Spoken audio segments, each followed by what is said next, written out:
Os fariseus tentaram Jesus, perguntando se deveriam pagar tributo aos romanos ou não. Jesus pediu que trouxessem a ele a moeda do juízo e perguntou: De quem é a imagem e a inscrição nesta moeda? Responderam: De César.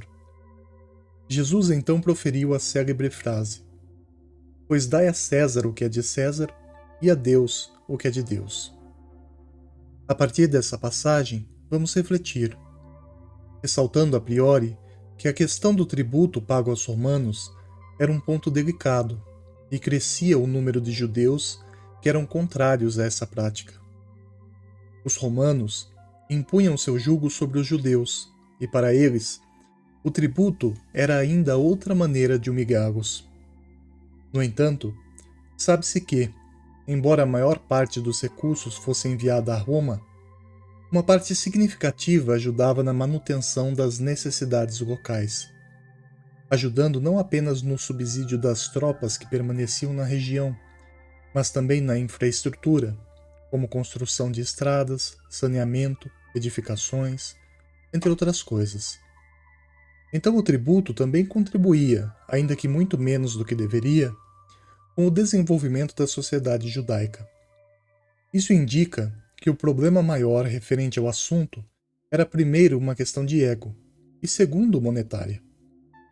O fato feriu o bolso, mas principalmente o orgulho das pessoas. Não queriam aceitar, como ainda vemos nos dias de hoje, que os tributos recolhidos são a maneira encontrada pelos governantes para ajudar uma sociedade a prosperar. Se a tributação é justa ou não, isso é uma outra questão, a qual nem mesmo Cristo se preocupou em discutir.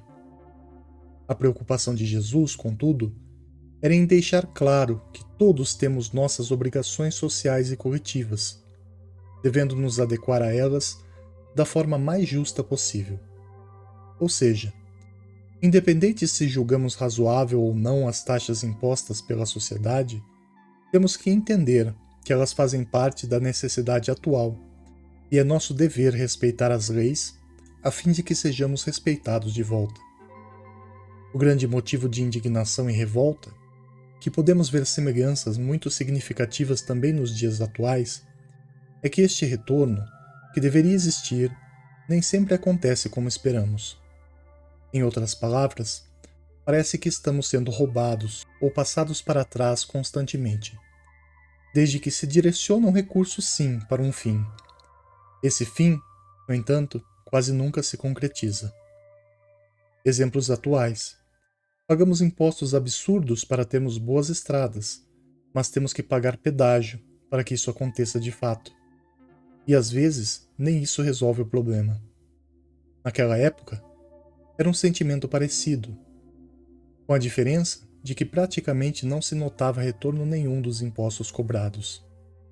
Jesus, sabendo de tudo isso, nunca disse ser certo ou errado concordar com a taxação, mas disse que era necessário ser justo, respeitando as obrigações sociais, ainda que impostas, e fazendo a sua parte para que as exigências sociais sejam atendidas, pois espera-se que os governantes utilizem esses recursos pelo bem geral. Sabemos que isso raramente acontece, mas o que é importante mesmo para as pessoas de bem não é o erro cometido pelo outro, mas aquele que é cometido por si próprio. Ou seja, é uma questão de ser justo, independente se estamos sendo injustiçados. Além disso, Cristo teve o cuidado especial de orientar sabiamente aos indivíduos a dividir as questões sociais das religiosas, dizendo de maneira subentendida que as necessidades são muito diferentes de uma em relação à outra, já que Deus não cobra ninguém injustamente. Perante Deus, temos apenas a obrigação de sermos bons e justos, sintetizando os ensinos de Moisés e Jesus. Para tanto, manifestamos essa bondade e essa justiça em nosso cotidiano por meio de nossas atitudes. Eis a razão de ser tão difícil separar as questões materiais das espirituais no mais das vezes, já que elas estão comumente interligadas. A atenção, todavia, está em não permitir que as responsabilidades espirituais sofram interferência negativa das questões materiais. Afinal, sabemos que a passagem pela encarnação vem cheia de desafios, frustrações, resgates, dores, traições, lamentações, aparentes injustiças. Entretanto, é preciso primeiro cumprir as obrigações espirituais, pois elas nos ajudam a não vacilar ante as responsabilidades materiais. Respeitando e seguindo os preceitos religiosos que traçamos um norte, uma direção pela qual seguir rumo a um futuro melhor.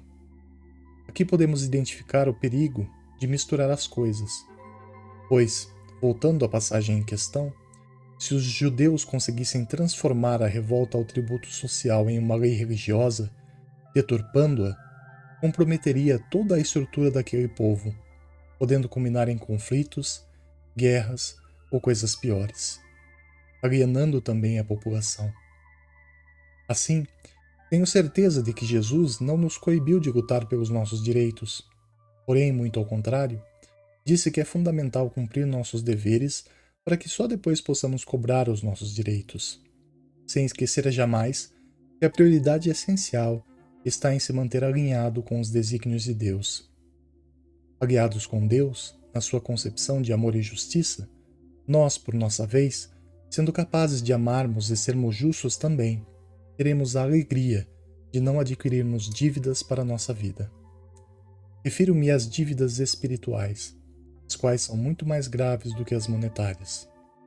Por fim, é imprescindível sempre distinguirmos com sabedoria sobre nossas obrigações, sejam elas quais forem, seguindo o exemplo de Jesus e colocando sempre as necessidades espirituais em primeiro lugar.